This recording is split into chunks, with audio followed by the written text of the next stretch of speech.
শাহজাহান চৌধুরী বললেন আজকাল ফতোয়া টতোয়া নেওয়ার জন্য হাটহাজারী, পটিয়া এবং লালবাগে যেতে হবে না। কোথায় যেতে হবে? সংসদে। কার কাছে? স্বরাষ্ট্রমন্ত্রীর কাছে। কয় মুফতি টুফতি আর লাগবে না, আর একটা কি যেন বলেছেন, ডট ডট দিয়েও বলেছেন। আমি তো কখনো বলি নাই যে জামাতে ইসলামী ইসলামী দল না, আপনারা নিজেরা নিজেরা টেনে আছেন। তবে আপনারা কি রকম ইসলামী দল সেটা একটু বলবো। আমি বলেছিলাম জামাত ইসলাম মানে ইসলাম না, ইসলাম ডিফারেন্ট। কিন্তু আপনি কালকে বলেছেন জামাত ইসলাম ইসলামী দল, এবং জামাত ইসলামকে জানতে হলে 100 বছরের ইতিহাস জানতে হবে। মানে স্পিকার, ঘাটাঘাটি করে দেখলাম জামাত ইসলামের জন্মই হয়েছে 1941 সালের 26শে আগস্ট। মৌলানা সৈয়দ আবুল আলা মওদুদী তখন ব্রিটিশ ভারতের লাহোরে ইসলামিয়া পার্কে একটা সম্মেলনের মাধ্যমে এটা জন্ম দেন। তা এখন তো 84 বছর বয়স আপনার। জি মাননীয়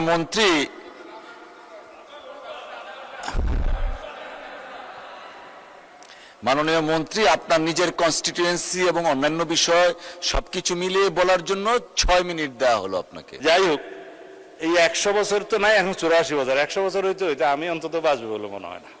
তা এখন বলে ফেলি, হ্যাঁ বালাকোট এখানে নাই জনাব, এখানে আমি বলি। কিন্তু আপনারা 1947-এর দেশভাগের পরে জামায়াত ইসলামী হিন্দ নামে একটা শাখা হয়েছে। কারণ আপনাদেরটা তো এটা অনেকটা আন্তর্জাতিক সংগঠনের মতো। জামায়াত ইসলামী পাকিস্তান, জামায়াত ইসলামী হিন্দ, জামায়াত ইসলামী বাংলাদেশ। কদিন আগে না কেবল আপনারা বাংলাদেশ শব্দটা আগে আনছেন, বাংলাদেশ জামায়াত ইসলামী আছে। এখন 1947-এর সময়ে আপনারা ইতিহাস বলতে বলছেন আপনারা পাকিস্তান চান নাই। এটা ঐতিহাসিকভাবে হইতে পারে, ভুল হইতে পারে। এখন 1971-এ ফির আপনারা বাংলাদেশ চান। আবার 1979 সালে শহীদ রাষ্ট্রপতি জিয়াউর রহমান ধর্মভিত্তিক রাজনীতির অনুমোদন করলে আপনারা আবার জামায়াত ইসলামী বাংলাদেশ শাখা নামে শুরু করলেন। আইডিয়াল, আচ্ছা আচ্ছা, তারপরে জামায়াত ইসলামী হয়েছে তো বাংলাদেশ হিসাবে। এখন আমি আর জম্মু কাশ্মীর আর আজাদ কাশ্মীরের 1953 আর 74-এ যাওয়ার দরকার নয়, ওখানেও 2টা শাখা আছে। আন্তর্জাতিক সংগঠন হওয়া ভালো, ফায়দা অনেক।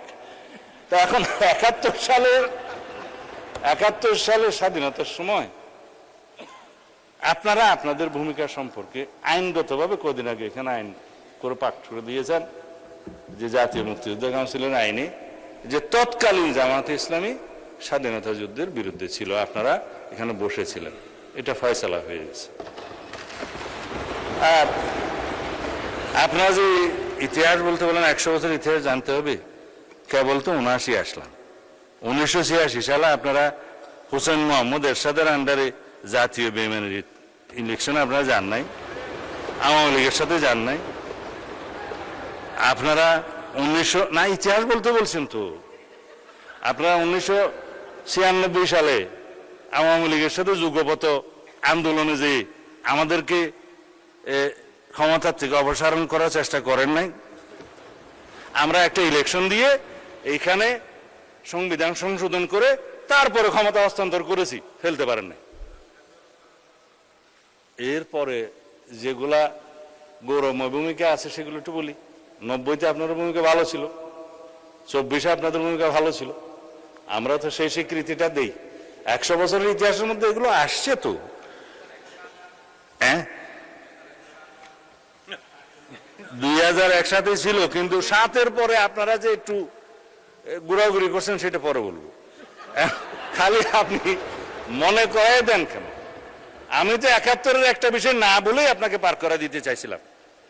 আপনারা মালেক সরকারের সময়, গভর্নর মালেক সরকারের সময় পাকিস্তান, পূর্ব পাকিস্তানের সরকারে বাংলাদেশের স্বাধীনতা যুদ্ধকালীন চলার সময়ে জামাতের 2 জন সদস্য মন্ত্রিসভায় ছিল না? এই ইতিহাস আমি বলতে চাই না। হ্যাঁ, আব্বাস আলী খান শিক্ষামন্ত্রী, এম ইউসুফ রাজস্ব বিভাগের মন্ত্রী ছিল তো। আস্তে করে চাইছিলাম একটু এগুলো না বলি, আপনারা আবার শুরু। শাহ আজিজকে তো আমরা বুক ফুলে বলি। শাহ আজিজুর রহমানকে আমরা প্রধানমন্ত্রী বানাইছে আমাদের শহীদ রাষ্ট্রপতি জিয়াউর রহমান। অসুবিধা কি যে আমরা তো স্বীকার করি। হ্যাঁ হ্যাঁ, জামাত ছিল না তো, জামাত ছিল না। ছিল না। ঠিক আছে, সেই ডিবেট আপনারা করবেন, সেই ডিবেট আপনারা করবেন ফ্রম ইউর সাইড, আমরা করব না। তারপরে আপনি বললেন যে জামাত ইসলাম ইসলামী দল। ভাই সব জামাত ইসলাম ইসলামী দল আপনারা যখন বলছেন, অবশ্যই তো কি রকম ইসলামিক দল একটু পোস্টমর্টম করি।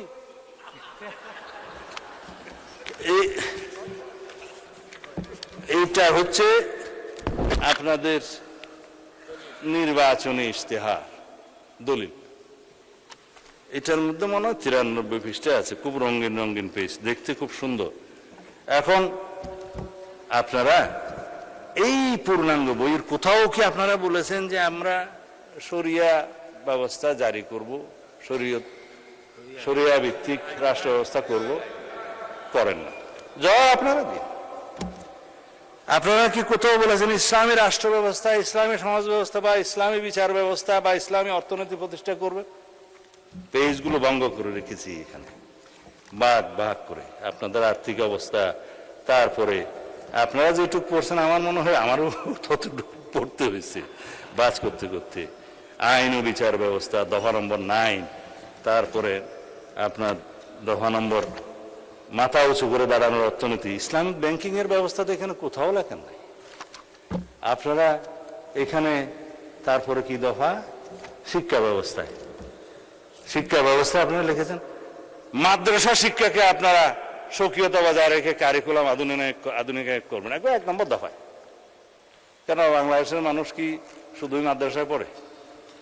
এখানে প্রাথমিক শিক্ষা আছে, হাই স্কুল আছে, মাদ্রাসা আছে, একটা হইতে পারত, কিন্তু আপনারা টপ পোস্টে গেলেন এবং এখানে কোথাও শরিয়া আইনের কথা আপনারা বললেন না। ওই দফাতেও ধর্ম এবং নৈতিকতা পৃষ্ঠায় আপনাদের দফা 28, এখানে আমি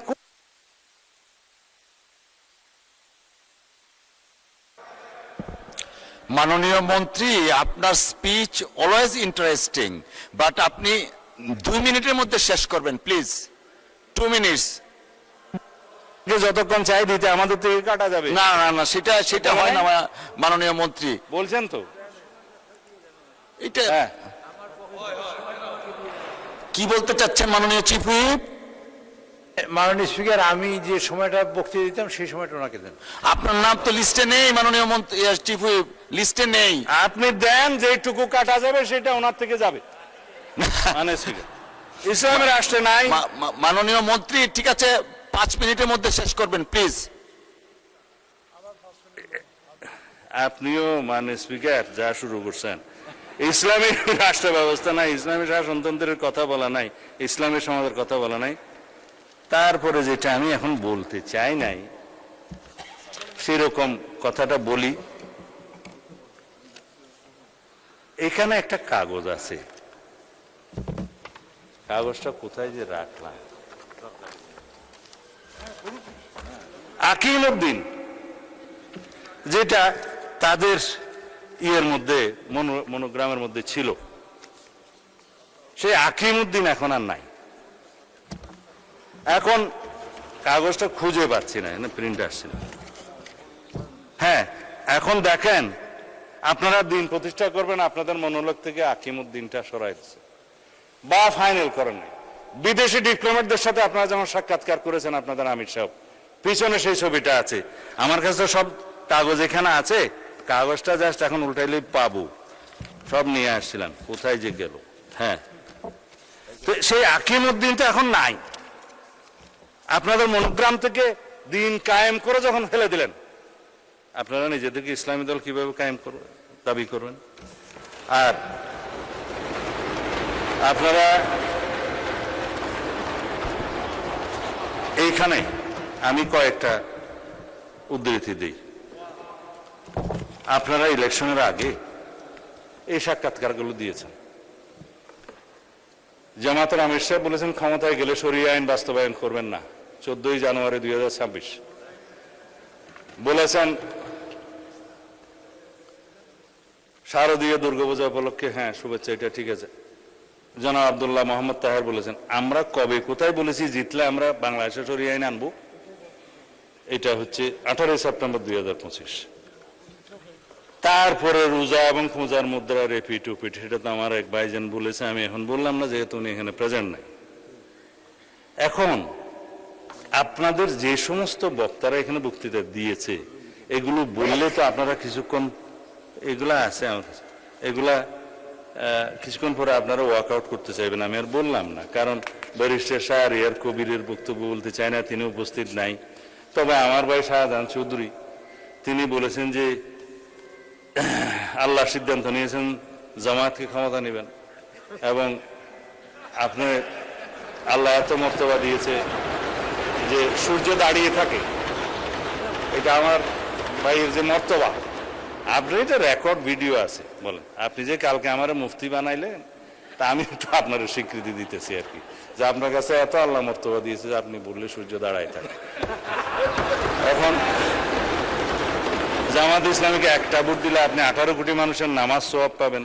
যেহেতু এখানে এমপি সাহেব আছে, আমি এটা বলতে পারি, ইতি জনাব আমির হামজা মাননীয় এমপি। এইভাবে বলতে বলতে বলতে বলতে কত বলতে পারবো তা জানি না।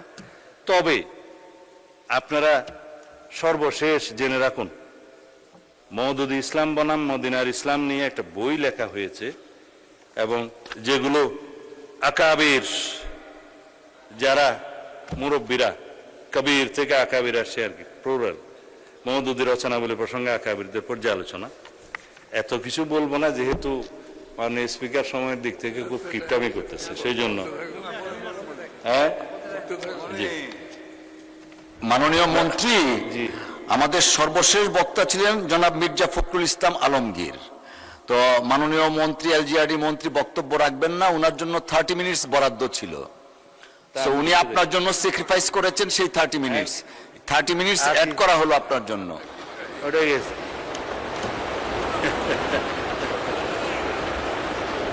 মানে স্পিকার, মওদুদিবাদের মূল কথা হলো ইসমতে আম্বিয়া, মানে নবীগণ নিষ্পাপ, এবং সাহাবায়ে কেরামকে মেয়ারে হক বা সত্যের মাপকাঠি, এই দুইটা বিষয়ে তিনি সমালোচনা করেছেন, মানেন। যার কারণে যারা আকাবির মানে পর্যালোচনা করেছেন, তাদের মধ্যে নাম বললেই উপমহাদেশে যাদের কথা সবাই চিনবেন, মৌলানা আশরাফ আলী থানভী সাহেব রাদিয়াল্লাহু আনহু, রহমতুল্লাহ আলাই, রহমতুল্লাহ আলাই। আরে ভাই, স্লিপ অফ টাং তো হইতেই পারে, তবে মোটামুটি আরবি কিছু জানি। রহমতুল্লাহ আলাই রাদিয়াল্লাহু আনহু সাহেব ইয়ের ক্ষেত্রে, সাহাবীর ক্ষেত্রে, ঠিক আছে। আপনারা সবাই জামা কাপড়ে মৌলানা আর কি, আমরা কোট শুট পরে মৌলানা। দ্বিতীয় হচ্ছে শাইখুল ইসলাম হযরত মৌলানা হুসাইন আহমদ মাদানী রহমতুল্লাহ আলাই, হযরত মুফতি কিফায়াতুল্লাহ দেহলভী, মোহাম্মদ হযরত মৌলানা তৈয়ব সাহেব মাহতামি দারুল উলুম দেওবন্দ, মৌলানা আব্দুল লতিফ মোহতামি মাজহারুল উলুম সাহারানপুর, মাজার শাইখুল হাদিস মৌলানা জাকারিয়া সাহারানপুর। এইভাবে বলতে বলতে আরো অনেক বলতে পারি, সময়টা চলে যাবে। তাদের সবার অভিমত হচ্ছে এই বক্তব্য যদি মোল্লা মওদুদি সাহেবের না হয়ে থাকে ঠিক আছে, যদি প্রতিষ্ঠিতভাবে হয়ে থাকে তাহলে আপনাদের বক্তব্য প্রয়োজন। সেই হিসাবে তারা বাংলাদেশে তো রীতিমতো আমাদের মুরব্বী মোল্লা মহিবুল্লাহ বাবুনগরী পরিষ্কার বক্তব্য দিয়েছেন যে জামায়াতে ইসলামী কোনো ইসলামী দল নয় এবং তারা ইসলামের ক্ষতি করছে। এগুলো আমি বলছি না, আপনারা যেহেতু পাতা উল্টিয়েছেন সেই জন্য আমাকে বলতে বাধ্য, আমার মতামত নয়। তবে আপনারা ইসলামী দল, আপনারা নিজেরা দাবি করেন, কি রকম ইসলামিক দল সেইটুকু শুধু আমি কিছুক্ষণ আগে একটু বয়ান করছিলাম। সুতরাং যেখানে আপনারা আকিমউদ্দিন প্রতিষ্ঠা রাখতে পারেন না, সরিয়ে ফেলেছেন, আবার আনলেও আনতে পারেন, অসুবিধা নাই, এটা ভোটের জন্য হয়তো সরাইছেন। আর আপনারা কোথাও সরিয়ে আইন বাস্তবায়ন চান না। আপনারা ইসলামী ব্যাংকিং প্রতিষ্ঠার কথা আপনাদের ইশতেহারে বলেন নাই। আপনারা ইসলামী সমাজ ব্যবস্থা, ইসলামী অর্থনৈতিক ব্যবস্থা, ইসলামী বিচার ব্যবস্থার কথা কোথাও বলেন নাই। তাহলে আপনারাই বলুন ভাই সাহেব, আপনারা কি রকমের ইসলামিক দল, এইটা আমাদের জানতে ইচ্ছে করে। এটা কোনো বিতর্ক নয়, এটা বিতর্কটা আপনারা তুলেছেন বলে আমাকে জবাবগুলো দিতে হয়েছে। তো এই ফতোয়া দেওয়ার জন্য ফতোয়া আলমগীরিও মুখস্থ করতে হয় না, মুহাদ্দিসও হতে হয় না, পটিয়া হাটাজারিতেও যেতে হয় না, এগুলো সাধারণ জ্ঞান। তা আশা করি বাংলাদেশের জনগণের সাথে আপনারা ট্রান্সপারেন্টলি, স্বচ্ছভাবে আপনারা যা তাই আপনাদেরকে প্রকাশ করবেন, আপনারা যা নন সেটা নিয়ে আপনারা জনগণের সামনে অবশ্যই কোনো রকমের দ্বিচারিতা করবেন না। আমি প্রতারণা শব্দটা বলি না, কারণ এটা একটা আনপার্লামেন্টারি ওয়ার্ড।